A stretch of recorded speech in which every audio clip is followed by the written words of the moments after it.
सब बेली एक ठार साजी साजी सखी सब एक ठार साजी सखी सब बेली एक ठार परी परी परी परी तड़ने पटो बेले निकला में सोर आशिकिया लाडली के नाम लाडली के वैर पटो बेले निकला में सोर बेले निकला में सोर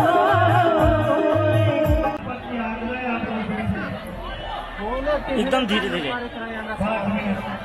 5 मिनट आप लोग 10 मिनट बैठे रहे। हेलो